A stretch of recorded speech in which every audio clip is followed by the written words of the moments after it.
प्रारंभ करते हैं। सभी लोग हाथ जोड़ लीजिए। सावधान। नमो अरिहंता, नमो सिद्धाणं, नमो वायरियाणं, नमो भुवच्छायाणं, नमो योगे सवसा। मंगलम भगवान वीरो, मंगलम गौतमो गणी, मंगलम कुंद कुंदाद्यो, जैन धर्मोस्तु मंगलम। सर्वमंगल मांगल्यम, सर्वकल्याणकारकम, प्रधानं सर्वधर्माणां, जैनं जयतु शासनं, जैनं जयतु शासनं।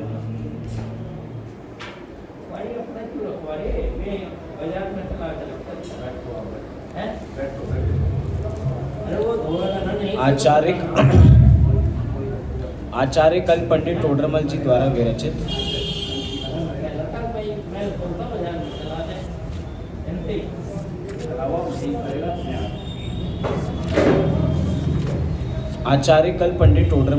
विरचित मोक्ष मार्ग प्रकाशक का 7वां अधिकार, जिसके माध्यम से हम यहाँ पे अपनी चर्चा देख रहे हैं।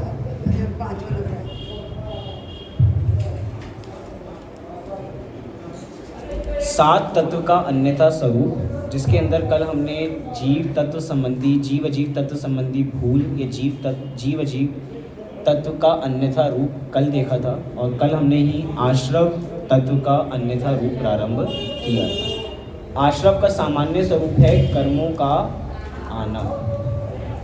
कर्मों का आना ये कर्म की अपेक्षा से है, और वो कर्म बुला कौन रहा है?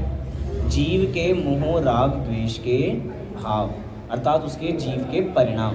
वो मोह राग द्वेष के भाव ही कर्मों को अट्रैक्ट करते हैं और वो कर्म आने शुरू हो जाते हैं। लेकिन इसके अंदर भूल क्या है कि 2 तरीके के कर्म चलकर सामने आ रहे हैं। इसका मतलब कि जीव 2 तरीके के भाव कर रहा है। एक कर रहा है पाप भाव और एक कर रहा है पुण्य भाव। लेकिन आचार्य देव यहाँ पर कह रहे हैं कि चाहे पुण्य हो चाहे पाप हो, दोनों एक ही हैं, क्योंकि दोनों आश्रव के ही भेद हैं। अब हम एक को अच्छा और एक को बुरा नहीं कह सकते। क्यों? क्योंकि दोनों ही आश्रव के भेद हैं। लेकिन हमें जहाँ भी भेद दिखाई देता है, हम वहाँ पे किसी एक को अच्छा कहते हैं और एक को बुरा कहते हैं। तो पूरी दुनिया पाप को बुरा कहती है तो हमने भी एक्सेप्ट कर लिया, और पूरी दुनिया पुण्य को अच्छा कहती है तो हमने भी उसे एक्सेप्ट कर लिया। पुण्य अच्छा है, उसको एक्सेप्ट कर लिया, इसमें कोई भूल नहीं है। लेकिन पुण्य के अंदर धर्म मान लेना ये भूल है, क्योंकि पुण्य भला है। पुण्य भला है किसकी अपेक्षा? पाप की अपेक्षा। तो हमारे शास्त्रों में कोई गलत बात नहीं कही। अगर जहाँ पुण्य की तारीफ की गई हो, पुण्य को अच्छा बताया गया हो, तो यही समझना चाहिए कि पाप की अपेक्षा पुण्य को अच्छा बताया जा रहा है। लेकिन जब धर्म की बात आ जाती है तो वहाँ पुण्य भी फेल हो जाता है, पुण्य को भी हटा दिया जाता है कि भैया पुण्य भी पाप के समान है। हमने योग सार के माध्यम से एक गाथा देखी थी। योगेंदु आचार्य ने कहा था, कोई विरला पुरुष कहे कि पुण्य भी तो पाप है। कि सब नहीं कहेंगे, बहुत कोई ज्ञानी इक्का दुक्का ही होगा जो ये मानेगा कि जो पुण्य है वो भी किसके समान है? पाप के समान है। फिर हमने एक्सरसाइज की थी। क्या एक्सरसाइज की थी? कि आज जो हम कर रहे हैं वो क्या है? क्या है वो? धर्म। नहीं, पुण्य है, ठीक है, लेकिन क्या हम कोई विरला पुरुष कहे कि पुण्य भी तो पाप है, तो हम क्या कर रहे हैं? अरे कैसी बात है कि हम यहाँ पे बैठ के भी पाप कर रहे हैं, तो बाहर क्या कर रहे थे? अपेक्षा समझनी पड़ेगी। देखिए यहाँ पर पाप को, पुण्य को बुरा क्यों कहा जा रहा है? चाहे हम पाप कर रहे हों चाहे पुण्य कर रहे हों, दोनों ही चीज़ों के अंदर, दोनों ही भावों के अंदर हम अपनी आत्मा से दूर हैं। और जब भी जीव अपनी आत्मा से दूर होता है तो वो सभी के सभी पाप है। आत्मा से दूर होना माने पाप में लीन होना।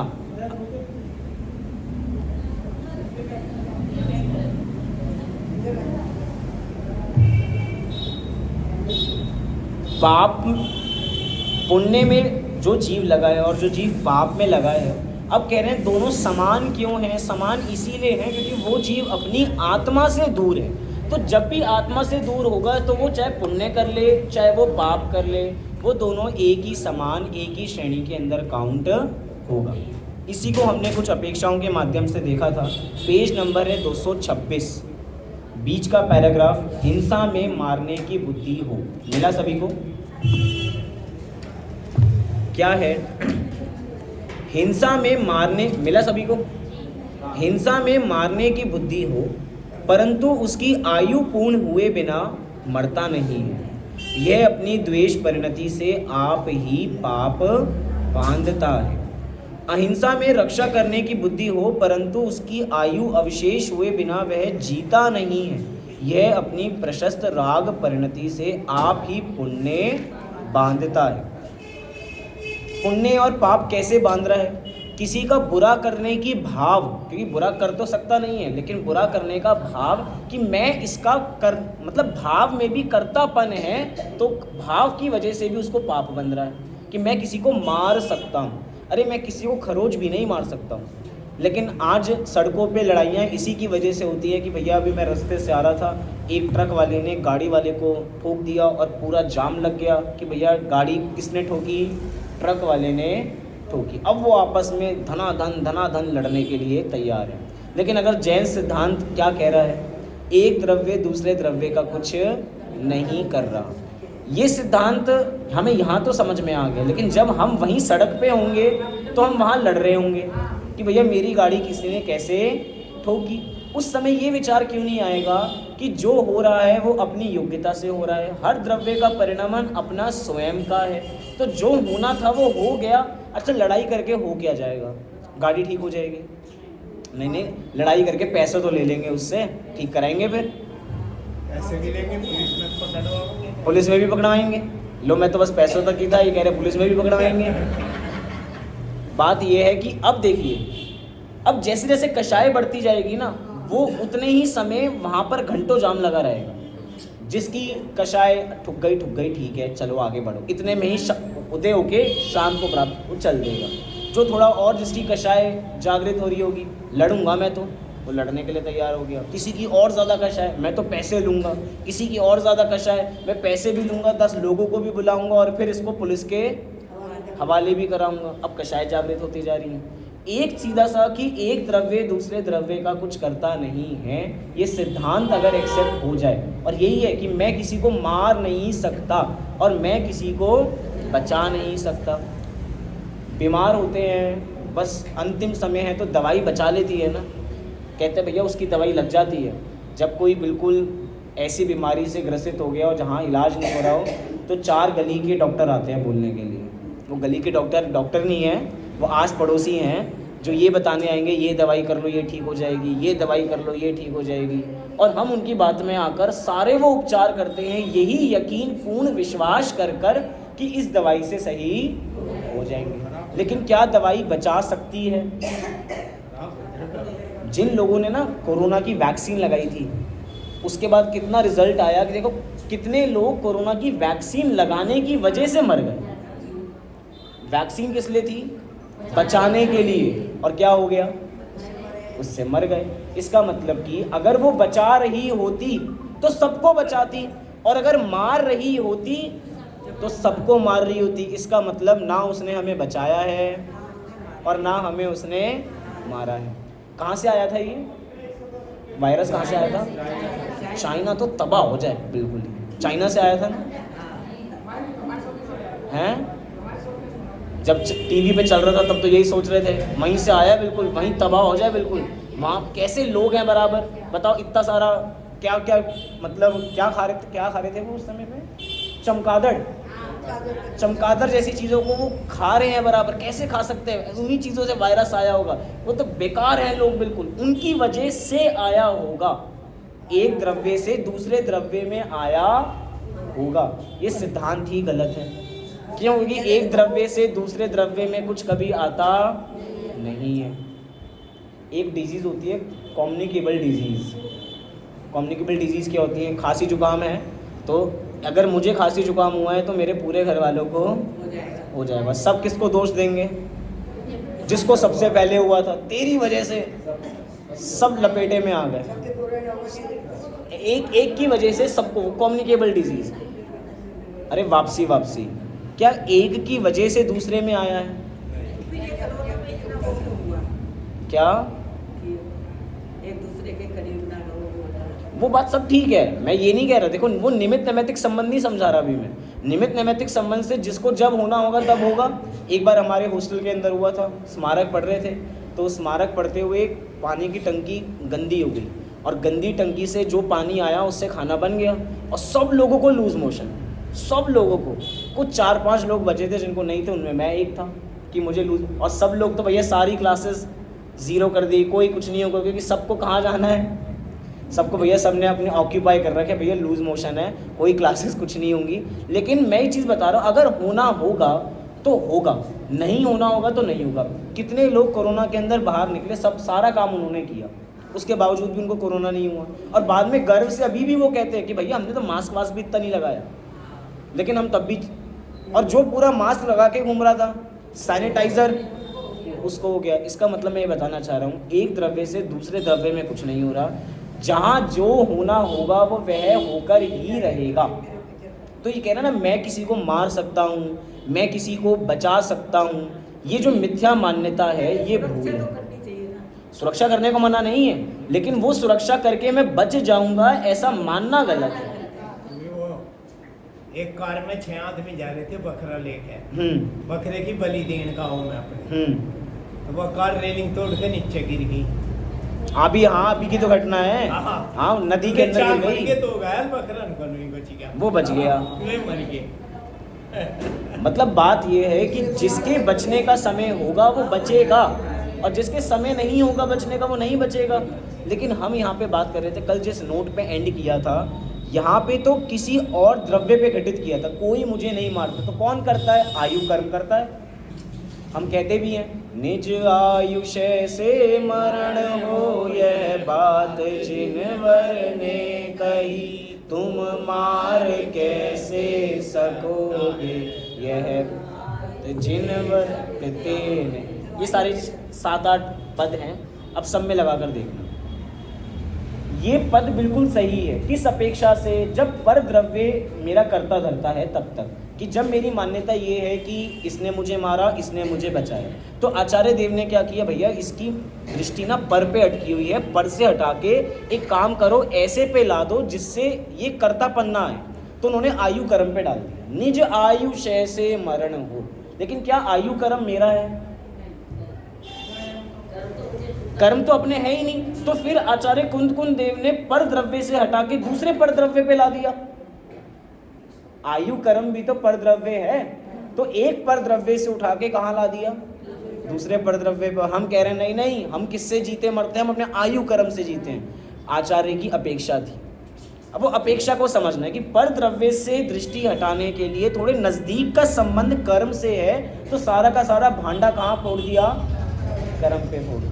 लेकिन अब जब ये बात उसके निकल लेगा, वो उसको ये बात गले उतर जाएगी कि पर द्रव्य नहीं करता, कर्म करते हैं, तब उसको शांति से 1-2 घंटे बाद ये समझाएंगे पुचकारते हुए कि भैया जो तूने समझा ना कि जो आयु कर्म कर रहा है, ये आयु कर्म भी कुछ नहीं कर रहा, क्योंकि आयु कर्म भी पर है। तो जो जी रहे हैं, जो हम मर रहे हैं, तो उसके अंदर आयु कर्म कुछ नहीं है। जिसको जीना होगा वो जिएगा। अरे आगे जाकर बताएंगे, मैं तो वो तत्व हूँ जो अनादि से हूँ और अनंत काल तक रहने वाला हूँ। तो एक शैली है कैसे कैसे कहाँ तक पहुँचना है। तो यहाँ पर कह रहे हैं, हिंसा में मारने की बुद्धि हो परंतु उसकी आयु पूर्ण हुए बिना मरता नहीं है, ये अपनी द्वेष परिणति से आप ही पाप बांधता है। अहिंसा में रक्षा करने की बुद्धि हो परंतु उसकी आयु अवशेष हुए बिना वह जीता नहीं है, यह अपनी प्रशस्त राग परिणति से आप ही पुण्य बांधता है कि मैं दूसरे को बचा लूँगा, और ये सोच के इसने क्या कर लिया? पुण्य बांध लिया। इस प्रकार यह दोनों हे हैं, मतलब किसी को बचाने का भाव भी क्या कह रहे हैं, हे। किसी जानवर को बहुत प्यास लग रही है जंगल में, मुनिराज के पास कमंडलू में पानी है, क्या करें फिर? और वो पक्षी बिल्कुल मरा जा रहा है, तो कमंडलू में पानी है, पिला देंगे? नहीं पिलावे, मुनिराज नहीं पिलावे। अच्छा हम होंगे तो हम पिला देंगे, हम पिला देंगे। हमें पिलाना भी चाहिए। अरे रुको तो, अभी क्या करना चाहिए? अभी चंडन योग की कक्षा नहीं चल रही है, अभी द्रव्य योग से विचार करो। चंडन योग के अंदर यही कहेंगे पिलाना चाहिए। अभी द्रव्य योग क्या कह रहा है?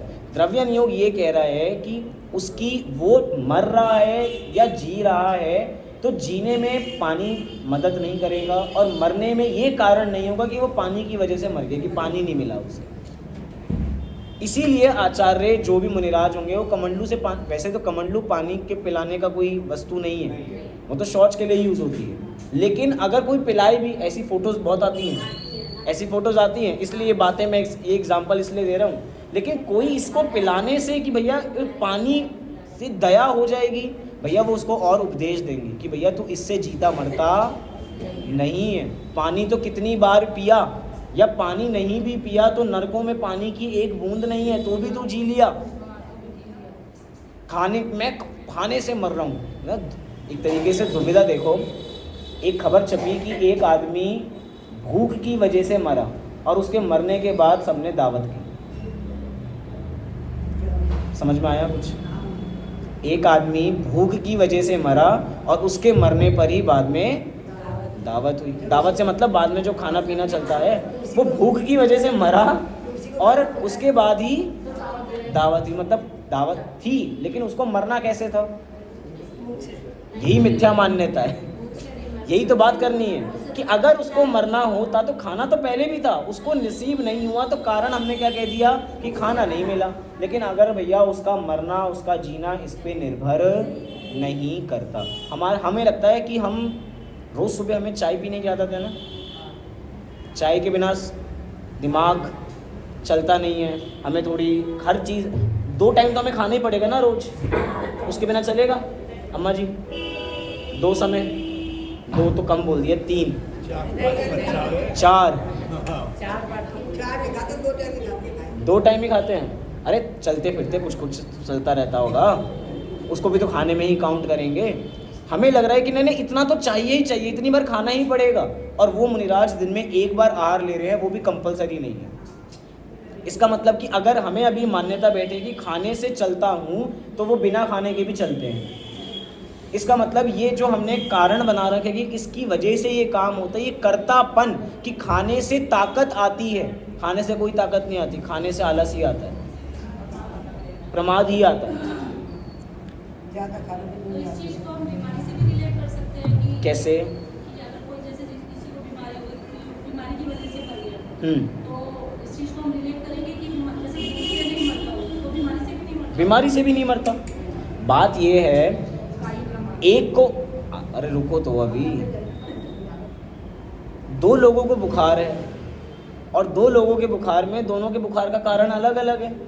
अब दोनों के कारण अलग अलग है तो हमने दोषारोपण कर दिया कि इसको बुखार इसकी वजह से हुआ था और इसको बुखार इसकी वजह से हुआ था। लेकिन बुखार जब होना था और तीसरे को बिना फिजूल में हो गया, 2 को देख के हो गया कि 2 को और बुखार है, तो घर के तीसरे आदमी को बिना कुछ खाए उसको बुखार।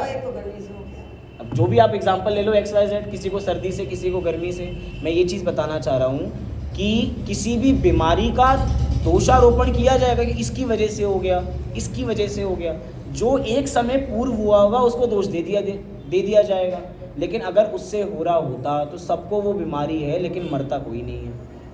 कई ऐसे मुझे लोग मिले जिनको हम कहते हैं कि भैया तंबाकू छोड़ दो, तंबाकू खाना अच्छा नहीं है, तो सामने से वो 10 ऐसे एग्जाम्पल बताते हैं कि भैया जो जो तंबाकू खाते हैं वो 100-100 साल जीते हैं, और सामने से ये और उदाहरण बताते हैं कि जो नहीं खाते वो 30 साल में मर गए। तो इसका मतलब कि आज से हमें भी 100 साल जीने के लिए क्या खाना चाहिए? हैं?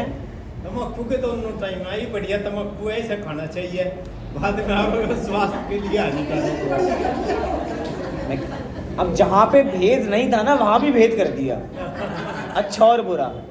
ये पुण्य पाप का भेद ऐसे ही हुआ होगा। पहले के लोग पुण्य पाप को एक ही मानते होंगे। नहीं नहीं, इनमें एक अच्छे कैटेगरी का और एक बुरा कैटेगरी। अरे बुरा तो बुरा ही है, बात ही अलग पहुंचा दी बिल्कुल। मतलब मैं बताना चाह रहा हूँ, जिसको मरना होगा वो बिना तंबाकू खाए भी मर जाएगा, और जिसको नहीं मरना होगा वो सारे व्यसन करेगा तो भी नहीं मरेगा। इसका मतलब मैं व्यसन करूँगा तो ज़्यादा जीऊँगा, ऐसा रिजल्ट तो नहीं निकलता। और जिसने कुछ नहीं खाया वो तो मर गया, वो तो बेचारा है, तो उसका जीवन बेकार है।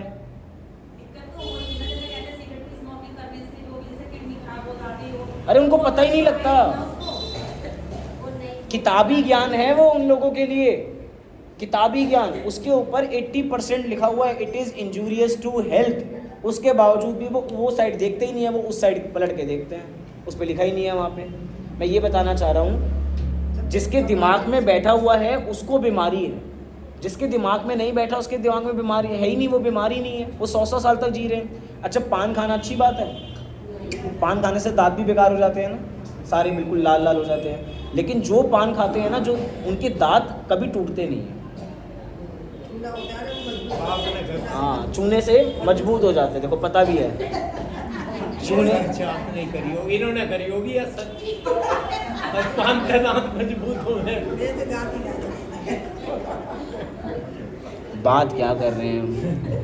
थोड़ी सी सभा में मैं कोई एग्जांपल दे रहा हूँ, इसका मतलब ये नहीं कि हम बिल्कुल ही फैल जाएं, बिल्कुल ही। यहाँ पे सभा वो वाली नहीं है, ये हंसी मजाक वाली, गंभीरता वाली, थोड़ी गंभीर। अब मैं फिर उदाहरण देके सीधा सीधा चलना शुरू करूँ तो फिर वो बात अलग होगी। तो ऐसे मजाक नहीं है, जिनवाणी है, आपस में एक दूसरे के ऊपर तो बिल्कुल नहीं होने चाहिए। वापसी क्या बात चल रही थी?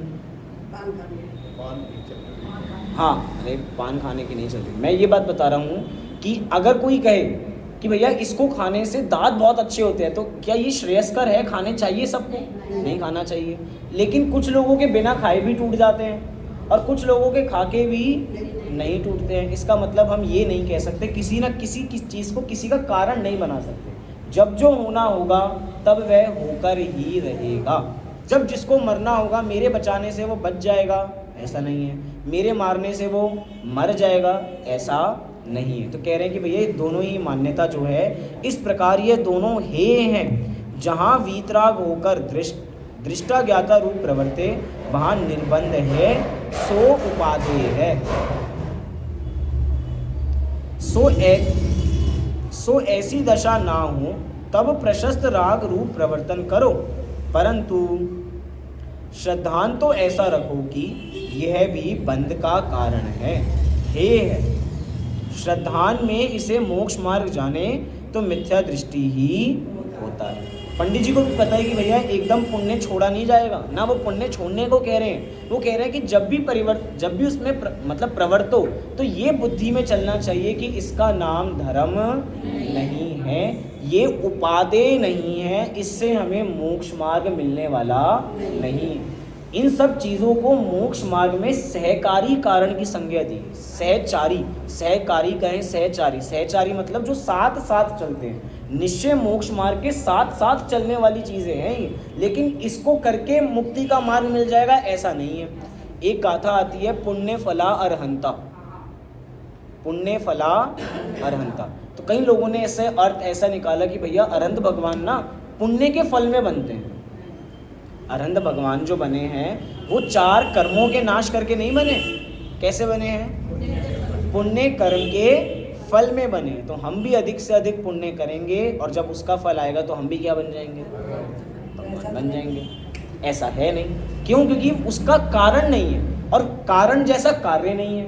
पुण्य का कार्य तो संसार है, और अगर मोक्ष का कारण देखा जाए तो वो शुद्ध भाव है ना, उधर शुद्ध भाव पाया जा रहा है, क्योंकि पुण्य भाव में शुद्ध भाव नहीं है। पुण्य भाव में प्रशस्त राग है, प्रशस्त भाव है, उसके अंदर राग दिखाई दे रहा है। इसका मतलब वो जो अर्थ ऐसा निकाला जा रहा है कि पुण्य के फल से अरहंत बनते हैं, तो भैया ऐसा नहीं है। तो क्या अर्थ है इसका कि पुण्य के फल से? नहीं, कह रहे कि जो अरहंत बनते हैं उनके पुण्य के फल से वो समो शरण आदि विभूतियाँ होती हैं।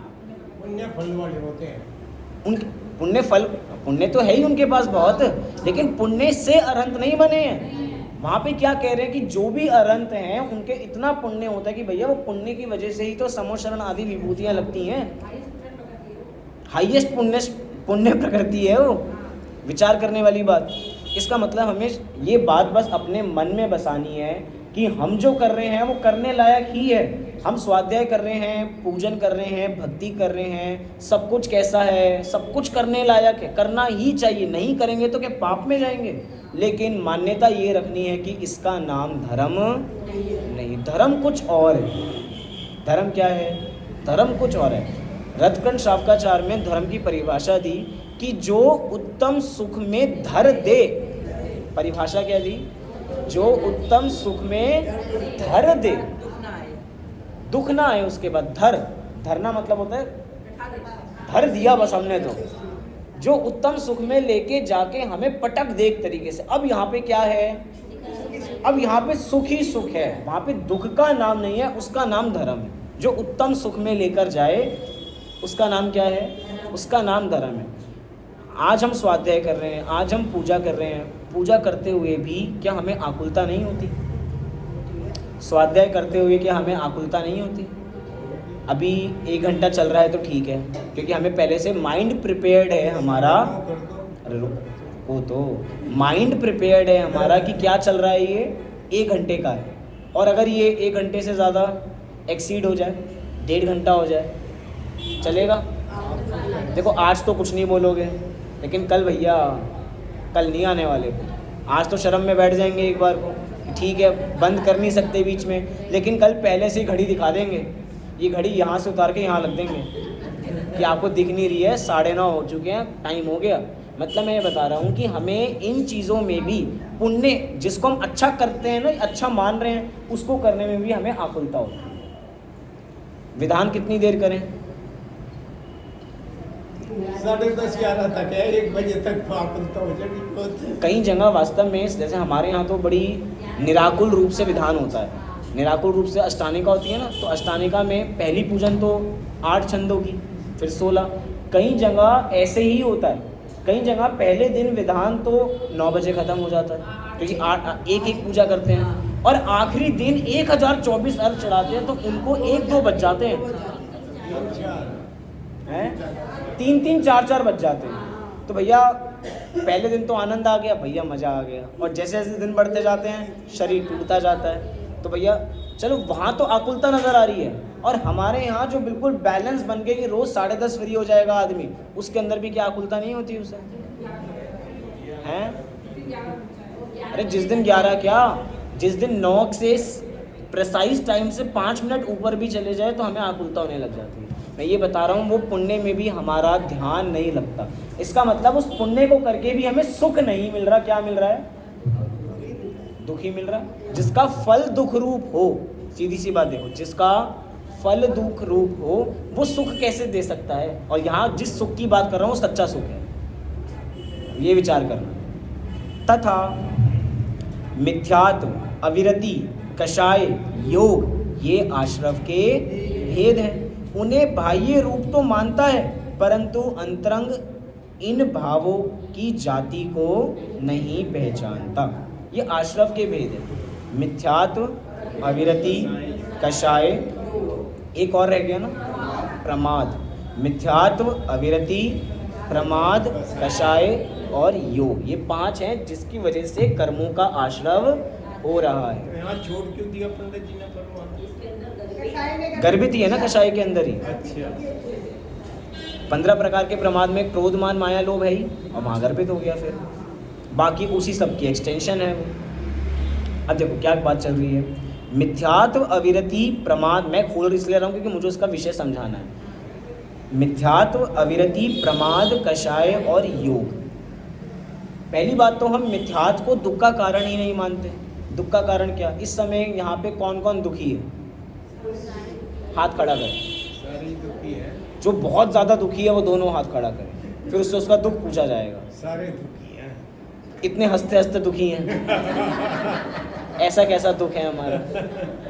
जो दुख हो तो कम से कम चेहरे पे तो दिखाई दे कि हम दुखी हैं, लेकिन वो चीज़ हमारे चेहरे पे भी नहीं है। इसका मतलब कि हमें दुख लग ही नहीं रहा है। पंडित जी ने वो बात पहले लिखी बहुत बार, तुझे ये दुख भाषित होते हैं या नहीं। हम कह रहे हैं भैया संसार में दुख है, संसार में दुख है, उसको दुख लग ही नहीं रहे, उसको तो संसार में आनंद आ रहा है। तो पहले तो उसे बताना पड़ेगा कि भैया संसार में दुख है, तब तो वो उसकी अनुभूति करेगा। जो बीमार है उसको यही नहीं पता कि मैं बीमार हूँ, तो वो उसका इलाज कैसे कराएगा। हम ऊपर से सुखी हैं लेकिन हमें अंतरंग में नहीं पता कि हम दुखी हैं। ये तो ज़बरदस्ती वाली शास्त्रों की बात है। एक हंसते खेलते आदमी को दुखी कर रहे हो आप। तो हम संसार में मज़े कर रहे हैं और मज़े करने के बावजूद भी यहाँ आके क्या सीखते हैं, हम दुखी हैं, और यहाँ जाने के बाद वापसी क्या हो जाते हैं, सुखी हो जाते हैं। तो ये उल्टी बातें हैं। सोचो तो एक बार, मतलब लीक से बिल्कुल अलग हट के बात कह रहे हैं। कोई दुख है, कोई दुख है छोटा सा भी,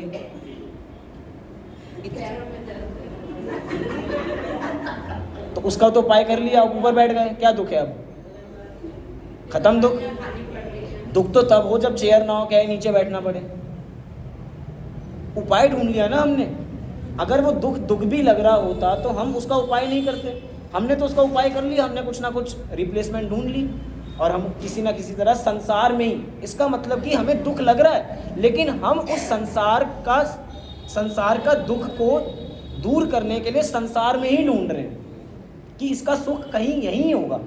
लेकिन ये घुटनों में दर्द हुआ तो इसका मतलब ये में ये एहसास नहीं हुआ कि भैया ये शरीर मेरा नहीं है, ये एहसास हुआ कि इसको सही कैसे करा जाए। उस समय ये भेद विज्ञान हो कि ये मेरा नहीं है तो शांति आएगी। और नहीं, आज घुटनों में है, कल कमर में भी होगा, गर्दन में भी होगा। अभी गर्दन का बैलेंस बन रहा है, थोड़े जैसे जैसे बढ़ेंगे बैलेंस भी खत्म होगा। अभी दिखाई दे रहा हूँ, मैं दिखाई दे रहा हूँ, आगे आने वाले समय में दिखाई नहीं दूंगा, पक्की बात है। अरे मैं कहीं नहीं जाऊंगा, आंखें की शक्ति कमजोर हो जाएगी। इसमें भी मेरा देख रहे थे, मैं कहीं चला जाऊंगा, अपनी कमी कोई नहीं देख रहा। धीरे धीरे आंखों की शक्ति कमजोर, अभी सुनाई दे रहा है, धीरे धीरे सुनना भी कम हो जाएगा। लेकिन दिक्कत ये नहीं है कि सुनाई कम देगा, दिखाई कम देगा, दर्द बढ़ेगा, उसका उपाय उसी में ढूंढा जाएगा। ये दुख का कारण है। संसार में दुख है तो अब उपाय संसार में नहीं है, कहीं और होगा, ऐसा विचार नहीं है। इसका उपाय भी संसार में ही है, उसी में घूमता रहेगा। उसी में दर्द है तो ठीक है भैया, आजकल ऑपरेशन हो जाता है, नी रिप्लेसमेंट करा लेते हैं, दर्द खत्म हो जाएगा। अभी कुछ समय पहले मुझे पता लगा भैया शिखर जी में ना नीचे इंजेक्शन लगते हैं, नीचे शिखर जी में घुटनों में इंजेक्शन लगते हैं। वो घुटनों को ऐसा कर देते हैं कि आपको यात्रा आराम से हो जाएगी, आपको डोली करने की आवश्यकता नहीं है। वो ऐसा पैरों में जो एक तरीके से इंजेक्शन, ऐसी एनर्जी भर रहे हैं आपके अंदर, ऐसी डोज कि आपको दर्द तो हो रहा होगा लेकिन दर्द का एहसास नहीं होगा। पेन किलर, और वो पेन किलर हो रहा है ये, मतलब मैंने तो किसी से सुना कि ऐसा भी चीज़ें हो रही हैं। मैं ये बताना चाह रहा हूँ, हम उसका उपाय उसी में ढूंढ रहे हैं, उसका उपाय कहीं और है, इसकी खोज ही नहीं है। यहाँ पे ये कहना चाहते हैं मिथ्यात्व, जो हमें दुख का कारण ही नहीं लगता, ये मिथ्यात्व माने उल्टी मान्यता, ये हमें उल्टी मान्यता ही नहीं लगती, तो हम इसको दुख का कारण नहीं मानते, तो इसको छोड़ते नहीं हैं और इसको बल्कि और करते हैं। ऐसे अविरति क्या है? अ माने नहीं, विरति माने व्रत, तो जो व्रत के बिना है वो अविरति हैं। हमारे मुनिराज ज़्यादा दिल पे हाथ रख के, हमारे मुनिराज ज़्यादा सुखी हैं या हम ज़्यादा सुखी हैं? सुखी है, दिल पे हाथ रख, शास्त्रों वाली बात नहीं। पक्का, गारंटी, पलटोगे नहीं उसके बाद, क्योंकि अब जो बोलूँगा तुरंत पलटोगे उसके बाद सब। पक्का, वो सुखी है पक्का। चलो फिर उस मार्ग पे चलते हैं, चलो चले, जिस मार्ग पे वो चले, अभी चलना पड़ेगा। चलेंगे हम तो, पर सम्यक दर्शन तो नहीं है। अरे सम्यक दर्शन हो जाएगा, भावलिंगी मुनिराज होने चाहिए, मैं सुखी है। देखिए पहले तो होगा द्रव्यलिंगी, पहले होगा तो द्रव्यलिंगी बाहर में, भाव पहले नहीं आने वाले। सम्यक दर्शन हो गई तो प्रतिज्ञा ली जाएगी। अरे कोई भी ली जाएगी, बाहर में नग्न तो पहले ही हुआ जाएगा, वो चौथे पांचवे चढ़ते समय गुणस्थान 7वां पहले होगा, ठीक है वो तो लेकिन भावों की अपेक्षा है। मैं बाहर की अपेक्षा बात करूँ तो नग्न तो पहले ही होना पड़ेगा। तो बोलो नग्न होने के लिए तैयार है? चलो छोड़ो, ये तो मैंने बहुत ही ऊंची बात करी, डर गए लोग, डरी हुई शक्लें दिखाई दे रही हैं मुझे, छोड़ो। मैं कह रहा हूँ 5वें गुणस्थान के अंदर प्रतिमा लेने के लिए तैयार है? जब स्थिरता बढ़ेगी आत्मा में जब ही तो जाएंगे। चौथा स्थान हो गए फिर और स्थिरता बढ़े जब देंगे। अभी क्रम नहीं पूछ रहा, क्रम मुझे भी पता है। दिक्कत है, कोई फायदा नहीं। फायदा नहीं और इसमें से लेते भी नहीं। हम तो तैयार हैं। तैयार है पक्का? और क्या? मैं कह रहा हूँ उसके बाद हो जाएगा, एक बार ले लेते हैं उसके बाद पक्का हो नहीं, जाएगा। पहले सम्यक दर्शन करेंगे जब चलेंगे। यही दिक्कत है। मैं क्या बात बताना चाह रहा हूँ आपको। हम सब कह रहे हैं मुनिराज हमसे ज़्यादा सुखी हैं, लेकिन उसके बावजूद भी हम मुनि बनने के लिए तैयार नहीं। इसका मतलब कि हमें इसी पर्याय में सुख लग रहा है। तो अभी जो हमने बोला था कि मुनिराज सुखी हैं, ये झूठ था।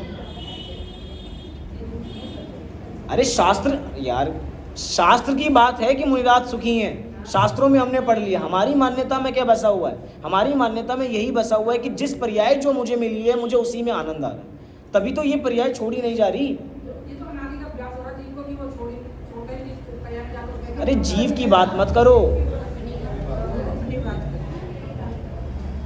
पॉइंट बहुत बारीक है।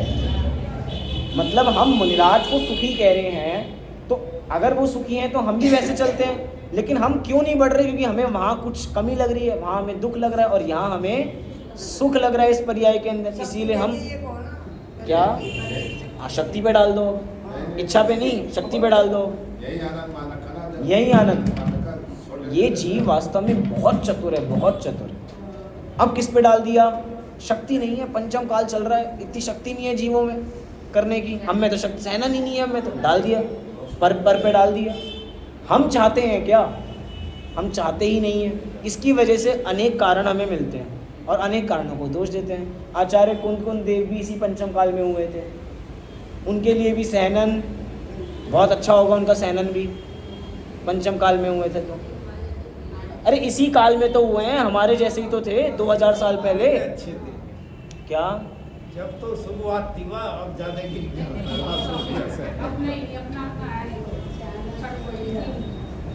मतलब हर चीज़ का तैयार है आने।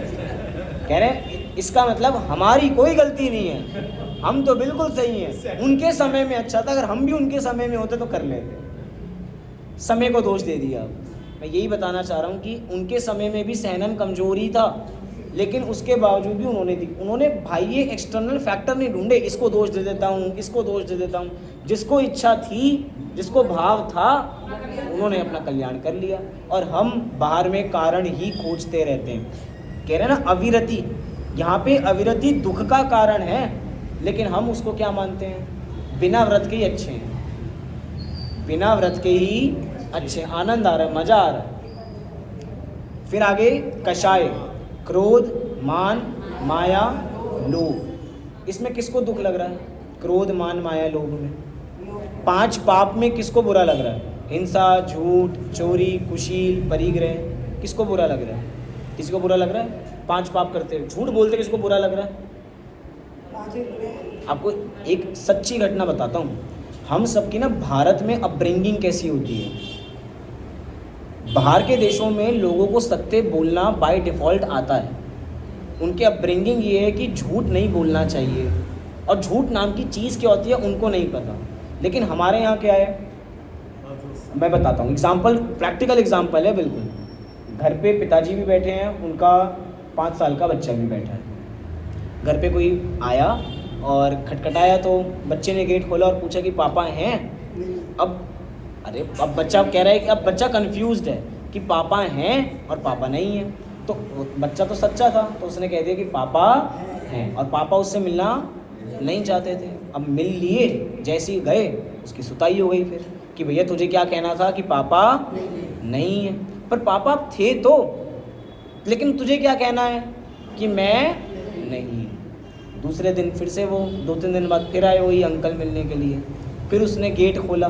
अब बच्चा तो मन का सच्चा है, उसने फिर यही बोला कि पापा तो थोड़ा उसने पॉज लिया, लेकिन फिर क्या कहा, पापा तो अंदर हैं।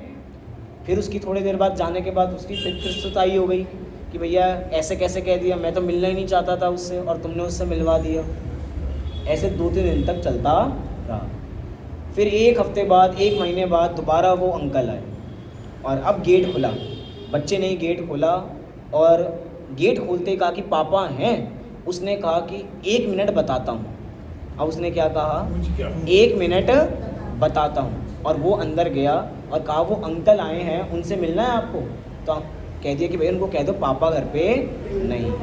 अब वो वापसी गया और कहा कि पापा घर पे नहीं है और वो अंकल चले गए। और जैसे ही वो आया बच्चा पापा के पास, पापा ने खूब शाबाशी दी, अब तू चतुर हो गया है, अब तू कैसा हो गया है, अब तेरे में थोड़ी अकल आ गई है, पहले तुझे अकल नहीं थी और अब तुझे अकल आ गई है। झूठ बोलने में अकल आ गई। इसका मतलब कि सत्य बोलने के अंदर उसकी अपब्रिंगिंग क्या थी कि उसको अब उसका दिमाग कैसे आगे बढ़ रहा है, उसके मन में ये चीज़ चल रही है आगे कि सत्य बोलने के अंदर तो तारीफ मिलती नहीं, सुताई होती है। मैं सच बोलता हूँ तो मेरी पिटाई होती है और मैं झूठ बोल रहा हूँ तो पापा तारीफ कर रहे हैं। इसका मतलब झूठ बोलने में तारीफ है, झूठ बोलने में ही सारे काम होते हैं। इसी की वजह से आज हम झूठ बोलते हैं तो भी हमें डर नहीं लगता। क्यों? क्योंकि हमारी अपब्रिंगिंग कैसी हुई है। बच्चे हम भी तो ऐसे ही थे। ये घटना हमारे साथ भी तो घटी होगी ऐसी कि हमें झूठ बोलने के अंदर ही वो आनंद आने लग गया। अब इसी पे लगाओ क्रोध करते हुए बुरा लगता है।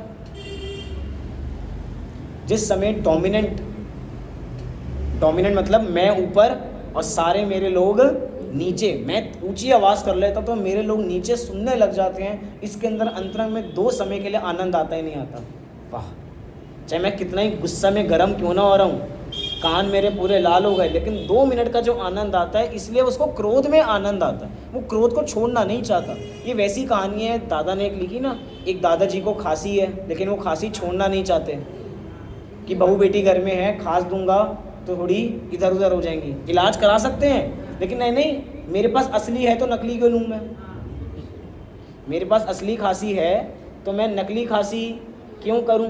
तो हमें क्रोध बुरा है, हमें पता है, और क्रोध छोड़ने का उपाय भी हमें शास्त्रों में पता है। लेकिन उसके बावजूद भी जब मुझे ओरिजिनल क्रोध करना आता है तो मैं क्यों छोड़ूं?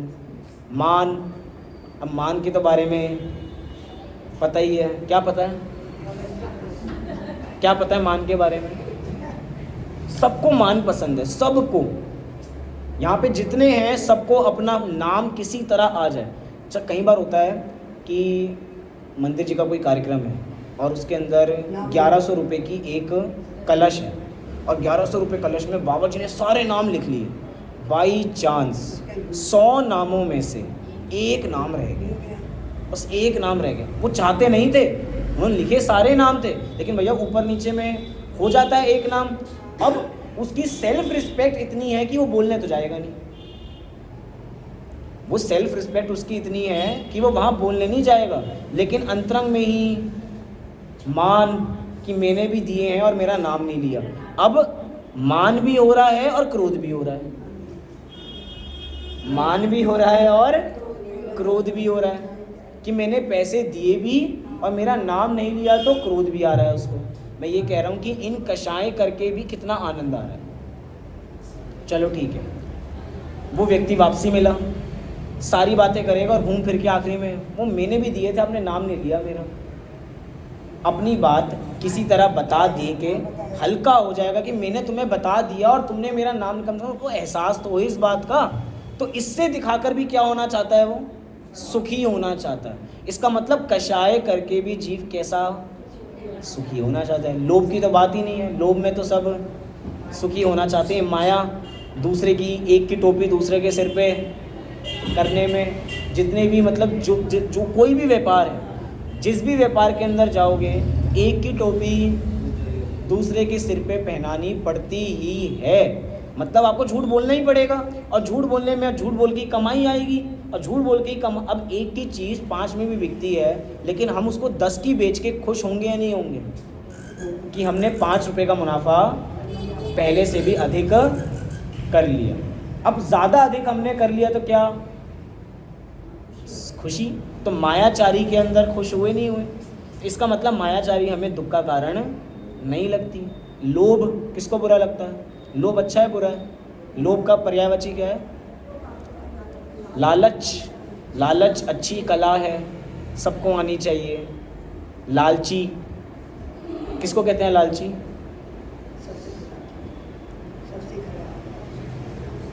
घर पे हमारे बच्चे भी हैं और पड़ोसी के बच्चे भी हैं। घर पे आइसक्रीम बनी है, किसको देंगे किसको नहीं देंगे?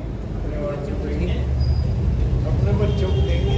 अपने बच्चों को देंगे। और दूसरे को देनी पड़े तो कितनी देंगे? दे देंगे। आधी चम्मच दे देंगे। सही बात है। आधी चम्मच दे देंगे। आधी तो थोड़ी दे देंगे। अब वो डिसाइड करने में लग गए, आधी नहीं आधी से ज़्यादा देंगे। ठीक है। वो आपकी आधी वाली बात पकड़ के बैठ गए कि हम आधी तो नहीं देंगे, आधी से थोड़ी आधी चम्मच और देंगे, लेकिन अपने बच्चे वाले से कम देंगे। ये तो पक्की बात है।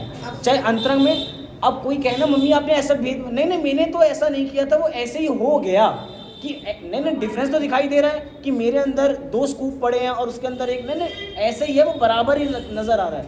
इसका मतलब हम अपने वालों की तरफ लालची और दूसरे की तरफ हम अपना बढ़ाना चाहते हैं और दूसरे का कम हो तो हम सुखी होते हैं। इसका मतलब ये जो सब आश्रव के भेद हैं जिनसे कर्म आ रहे हैं, जो हमें संसार में रखेंगे, वो हमें संसार में रखने वाले लग नहीं रहे, हमें वो सुख का कारण लग रहा है। और जो सुख का कारण लग रहा है वो दुख का कारण कैसे लगेगा? उसमें तो आनंद आ रहा है। और आश्रव दुखकार घनेरे, कि इससे तो ये तो दुख के कारण है और यही दुख है। उन्हें बाह्य रूप तो मानता है परंतु अंतरंग इन भावों की जाति को नहीं पहचानता। वहाँ अन्य देवादि के सेवन रूप ग्रहित मिथ्यात्व को मिथ्यात्व जानता है परंतु अनादि अग्रहित मिथ्यात्व है उसे नहीं पहचानता। क्या लिखा? अन्य देवादि के सेवन रूप ग्रहित मिथ्यात्व को मिथ्यात्व जानता है। 2 तरीके के मिथ्यात्व में, ग्रहित और अग्रहित। कि जो नई नई चीज़ें हैं ना वो सब जानते हैं। मतलब आप स्वामी विवेकानंद की जीवनी पढ़ो। स्वामी विवेकानंद ने कभी भी अपने जीवन के अंदर अंधविश्वास की तरफ बढ़ावा नहीं दिया। मतलब जितने आज के ज़माने, मतलब उनको आज के ज़माने का कहूँगा कि जो उस ज़माने के थे जो अंधविश्वास को बढ़ावा नहीं दें, तो लोग उनकी बातों को स्वीकार करते थे। लेकिन कोई चीज़ अनादि से चली आ रही है उसको कोई नहीं छोड़ेगा, क्योंकि जो नई नई ग्रहण की हुई है कि इसको करने से ऐसा होता है, इसको करने से ऐसा होता है, इस देव के पास जाते हैं तो इस चीज़ की पूर्ति होती है, इनके पास जाते हैं तो लोग क्षेत्रपाल पद्मावती के पास क्यों जाते हैं? इनको पास जाके कुछ विशेष मिलेगा। हमारे वाले तो कुछ दे नहीं रहे हैं, उनके पास कुछ। अभी मैं आज ऑफिस था तो 1-2 शब्द है ना, एक अपने हनुमान जयंती आज, हनुमान जी के लिए और अपने गणेश जी के लिए एक एक शब्द का प्रयोग होता है। एक गणेश जी के लिए कहते हैं कि वो विघ्न हरता है और हनुमान जी के लिए संकट मोचन। तो मैंने पूछा इन दोनों में अंतर क्या है? तो एक ने मुझे बताया कि इन दोनों में अंतर ये है कि हनुमान जी तो बड़े बड़े संकट दूर करते हैं और गणेश जी छोटे से छोटे थोड़े घर की समस्याएं हैं, छोटे छोटे विघ्न हैं, उनको दूर करते हैं। तो इसका मतलब क्या है? मैंने उससे से सामने वाले से व्यक्ति से पूछा, इसका मतलब ये है कि छोटी परेशानियों के लिए गणेश जी को याद करेंगे और बड़ी परेशानियों के लिए हनुमान जी को, कि भैया वो संकट का मोचन हरता है और वो विघ्न छोटा सा, घर में थोड़ी डिस्प्यूट चल रही हैं, लड़ाइयाँ चल रही हैं, बहन भाई का नहीं मान रही, तो भैया किसको याद कर लो? गणेश जी को। मतलब छोटे कामों के लिए उनको है और बड़े कामों के लिए हनुमान जी को रख रखा है। मैं ये कहना चाह रहा हूँ, कर्तापन कि ये कुछ कर देंगे और इनके करने से मैं सुखी हो जाऊंगा, ये मान्यता ही मिथ्या है। देखो इस बात को स्वीकार कर लेंगे हम, जो नई सुपरस्टिशंस है ना, नए सुपरस्टिशन, नया मिथ्यात्व जो है जिसको हम ग्रहित मिथ्यात्व कह रहे हैं, उसको हम मिथ्यात्व मान लेंगे। लेकिन जो अनादि का चला आ रहा है कि शरीर में एकत्वपना, ये निकलना बहुत मुश्किल है, बहुत मुश्किल है ना। अनादि का मिथ्यात्व है, अनंत काल हो गया तो अब अनंत काल तो इसको मिटाने में लगेंगे। अनंत काल के इस कमरे में अंधेरा है 100 सालों से, तो कम से कम 100 साल तो लगेंगे ना अंधेरे को दूर करने में, हैं? बटन तो है ही नहीं, बटन तो है ही नहीं। बटन लगवाएंगे, फिर काम करवाएंगे, फिर होगा। कह रहे भैया ये बटन जो है ना, ये बटन अपनी जिज्ञासा है। अगर ये जिज्ञासा होगी तत्व को जानने के लिए, तो वो जिज्ञासा का बटन दबेगा तो ऑटोमेटिक सम्यक दर्शन हो जाएगा। तो वो अनंत काल का जो अंधेरा है वो तुरंत के तुरंत खत्म हो जाएगा, तुरंत ज्ञान का सूर्य उदित हो जाएगा। लेकिन अगर वो ज्ञान का सूर्य हम उदित ही ना करना चाहें तो ये आश्रव ही हमें होता रहेगा। तथा बाह्य त्रस स्थावर की हिंसा तथा इंद्रिय मन के विषयों में प्रवृत्ति उसको अविरति जानता है। हिंसा में प्रमाद परिणति मूल है और विषय सेवन में अभिलाषा मूल है, उसका अवलोकन नहीं करता। ये बहुत हाईलाइटेड पंक्ति है, कर भी रखिए हाईलाइटेड। शब्द क्या है? हिंसा में प्रमाद परिणति मूल है और विषय सेवन में अभिलाषा मूल है। इन दो शब्दों पे कल चर्चा करेंगे कि हिंसा में प्रमाद परिणति को मूल जड़ क्यों कहा और विषय सेवन में अभिलाषा को मूल क्यों कहा। इसकी चर्चा हम कल के सत्र में बराबर करेंगे। आज थोड़ी मुझको कहीं जाना है बराबर, तो इस विषय पर हम थोड़ा और विस्तार से कल 8 बजे इसी को विषय को आगे लेंगे। लेकिन ये पक्की बात है कि जो ये मिथ्यात्व, अविरति, प्रमाद, कषाय, योग, जिसको हमने कहीं ना कहीं अंतरंग की मान्यता में सुख का कारण मान रखा है, वो किसका कारण है? वो दुख का कारण है। और दुख का कारण है अर्थात दुख है, दोनों चीज़ें, दुख का कारण भी है और दुख भी है। इसीलिए इस आश्रव को बिना कोई भेद किए, पुण्य पाप का, चाहे पुण्य हो चाहे पाप हो, दोनों ही बुरे हैं, छोड़ने योग्य हैं। एक आत्मा ही उपादेय है। तो हम सब भी अपनी आत्मा की तरफ जाएं। इसी मंगल भावना से अभी की बात को विराम